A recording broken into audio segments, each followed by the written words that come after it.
Miren, yo he sido muy cuidadosa. Bueno, vamos a dividirlo en dos. Lo primero es que nuestra soberanía no está en negociación.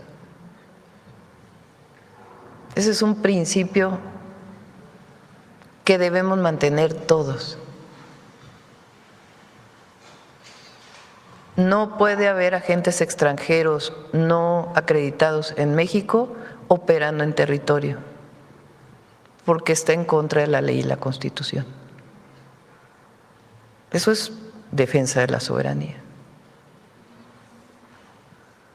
Defensa de la soberanía significa que ante todo hay que defender la Constitución y las leyes, la integridad territorial, las decisiones del pueblo, porque en México la soberanía dimana del pueblo, no de un rey, no de un emperador, dimana del pueblo. Defender la soberanía quiere decir defender al pueblo y defender a la patria ante todo. Eso no es negociable. Entonces, nadie le va a decir a las y a los mexicanos cómo nos gobernamos. Ayer yo decía, porque ha habido muchos escritos, ¿no? Porque les repito, ya todos son jueces, ya todos son abogados, ya todos son… Yo daba ejemplos de cómo se podía haber justificado legalmente que Francia invadiera México porque le debía dinero. Pues casi. No, perdón. Hasta Juárez dijo, primero dijo que se iban a suspender las deudas, luego hace un decreto diciendo no, sí reconocemos la deuda. Y el único país que decide invadir a México es Francia. Fíjense qué bonita es la historia del 5 de mayo. Nada más pongámonos en ese momento. El ejército de Napoleón III, el mejor ejército del mundo reconocido en aquel momento por todos. Y un general, Zaragoza, que era ministro de guerra de Juárez, Juárez le dice, no, vete a atender la invasión de manera directa, porque él había triunfado frente a los conservadores en varias batallas. Y el ejército mexicano de aquella época, pues imagínense, después de la guerra de Reforma, con un país que tenía muchísimos problemas económicos, y entonces convoca a los acapuastlas, a los pueblos de la región oriente de Puebla, al pueblo. No crean que tenían uniformes, no crean que tenían… Muchos iban con sus machetes. Y les da un discurso y les dice, nos vamos a enfrentar al mejor ejército del mundo, solamente que ustedes triunfaron en Calpulalpa y hoy van a defender algo único, a la patria. Y nadie pensaba que México iba a derrotar al ejército de Napoleón III. Y ese pueblo, por eso hay que conocer la historia y sentirnos orgullosos del pueblo de México. Derrota al mejor ejército del mundo en una batalla, la del 5 de mayo. Claro, después los franceses traen a más, se unen con los conservadores mexicanos, por eso también hay que conocer la historia. Forman un ejército ya de 30,000 hombres y un año después de un sitio de 62 días ahí mismo, 62 días, ya Zaragoza lamentablemente había fallecido, pero 62 días defendieron en Puebla, hasta que por el sitio que habían hecho, pues vencen los franceses y llegan hasta la Ciudad de México. Juárez, con su inteligencia, y los liberales salen fuera de la Ciudad de México, se van al norte y dicen, no hay que enfrentarnos batalla con el ejército francés, hay que hacer un esquema de guerra de guerrillas. Y no dejan en paz al ejército francés mientras estuvo Maximiliano aquí. Dice la historia que por el debilitamiento de Napoleón III se tuvieron que ir. No cuentan esa historia como si nada más hubiera sido un problema en Europa. La lucha que dio el pueblo de México, hombres y mujeres de todos lados, que no dejaban en paz al ejército francés. La resistencia. Entonces, la soberanía está por encima de todo, de todo. Y por eso la historia es la mejor enseñanza. Y el gigante Juárez, porque es un gigante, siempre hay que recurrir a él en los momentos de duda, de dificultad, porque él es la enseñanza hasta nuestros días. Para los conservadores no, los conservadores no quieren a Juárez, pues porque Juárez quitó fueros y privilegios y todavía rememoran la colonia.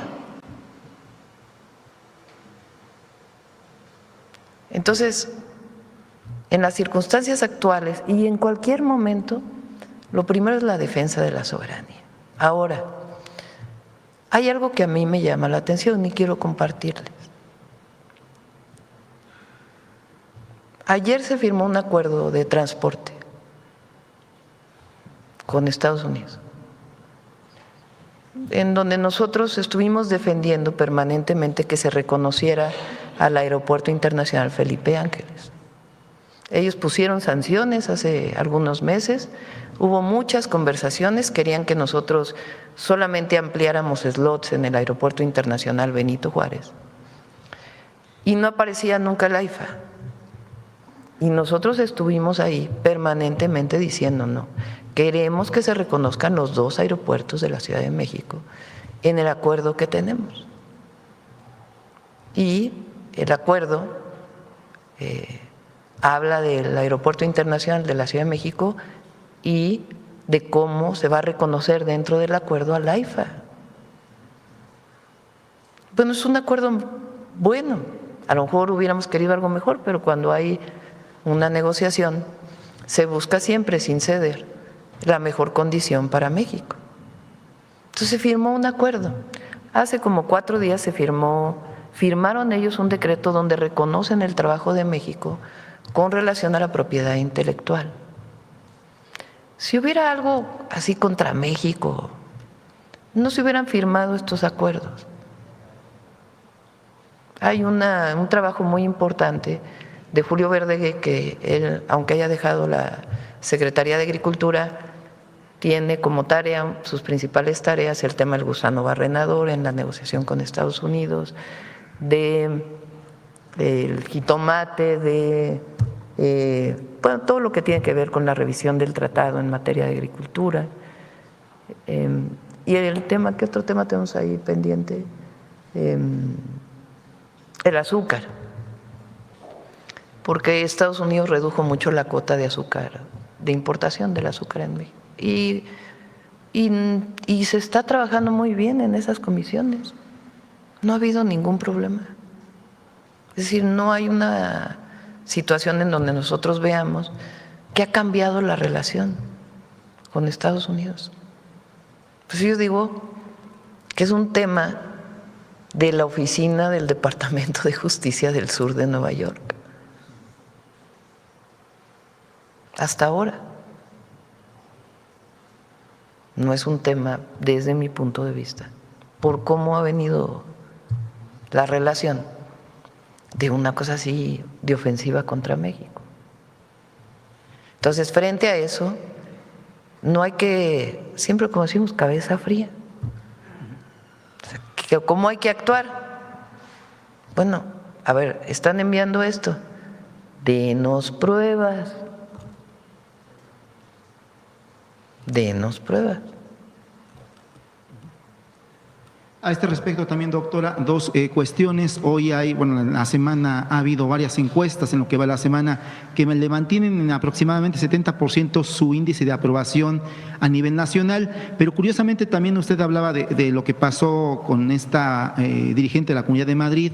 El día de ayer, Sara Carter, que es una funcionaria de Estados Unidos, celebraba la cooperación que tiene México justamente con el gobierno de Estados Unidos, en este caso con la Oficina de Política y Control de Drogas. Si nos puede hablar de esto al respecto, por favor, doctor. Bueno, ella hace una primera parte de declaración que es muy del estilo de los funcionarios del gobierno de Estados Unidos, pero hace al final una parte en donde dice estamos trabajando muy bien con México, incluso reconoce el trabajo de México. Le pedía a Roberto y a Luisa María, fíjense, en este mismo marco que les decía de la cooperación que hay con Estados Unidos en otros temas, es muy interesante, les recomiendo que lo estudien. El último decreto que salió sobre el tema de seguridad, no sé si pones la portada, no lo he leído completo, me mencionaron en el Gabinete de Seguridad desde ayer y hoy lo volvieron a comentar, que en este documento, aun cuando hay una primera parte de visión del gobierno de Estados Unidos hacia los otros países, de que ellos tienen derecho a actuar sobre todos lados al ponerle el tema de terrorismo, tiene una parte muy interesante y perdón, pero la atribuyo a las conversaciones que hemos estado teniendo. Reconocen dos temas, no sé si es por primera vez en la historia, ellos reconocen por primera vez el tema del consumo de drogas en Estados Unidos. En un documento, a ver si tienes la portada, muy interesante, que es lo que nosotros hemos venido insistiendo. En inglés, a ver, ponlo como viene él. Ellos lo reconocen. Uno de los presidentes que con toda su reconoció ese problema fue Reagan, que hizo una campaña de no a las drogas. Bueno, ahora me llama a mí mucho la atención, repito, no lo he leído completo, pero hay una parte muy importante que reconoce Estados Unidos que tienen un problema de consumo. Entonces, y el otro, y nosotros se lo hemos estado diciendo, y el otro muy importante es que reconocen el problema del tráfico de armas de Estados Unidos a México. Entonces, por eso digo, no hay que, siempre hay que tener la cabeza fría, analizar cómo son las cosas, de dónde vienen, qué nos corresponde hacer, ver cómo está la relación en otros temas.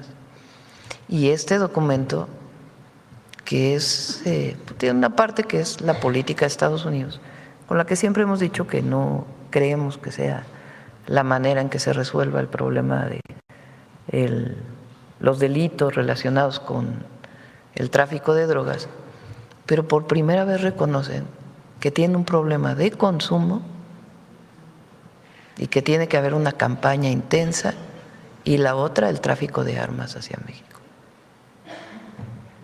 Y para finalizar, doctora, pues se da a conocer hace unos días el cambio de gobierno de Sinaloa. Entra una mujer, la primera mujer que gobierna Sinaloa. Es consultarle dos temas en este tenor. Uno, si la va a recibir, ya Omar García Harfuch dio conferencia de prensa, anunció reforzamiento de seguridad en Sinaloa, pero es uno, saber si la va a recibir, y también sobre los demás acusados. Enrique Insunza, un senador por Sinaloa, se le acusaba incluso de ser testigo cooperante ya de la DEA. Él desmiente en sus redes sociales un comunicado que no es cierto, ¿no? Es consultar, bueno, en este sentido, si va a recibir a la nueva gobernadora de Sinaloa. Muchas gracias. Sí, no nos hemos puesto de acuerdo de cuándo, pero pues sí, por supuesto hay que seguir ayudando al pueblo de Sinaloa y a la gobernadora interina que nombró el Congreso. Depende de él. O sea, pues imagínense que yo ande decidiendo si él pide licencia o no. Es un asunto O sea, el gobernador Rocha dijo, pido licencia para, mientras sigue la investigación, porque no quiero ni afectar al pueblo de Sinaloa ni al movimiento al que pertenezco. Entonces, es una decisión que toma él, igual el alcalde de Culiacán. Y a los demás pues les corresponde a ellos definir o decidir, no a la presidenta. Me acusan de autoritaria, de que soy del presidencialismo de la época de las calandrias griegas, y después dicen, ¿por qué la presidenta no le pide la licencia aquí? Bueno, es un asunto de ellos, no es un asunto de la presidenta.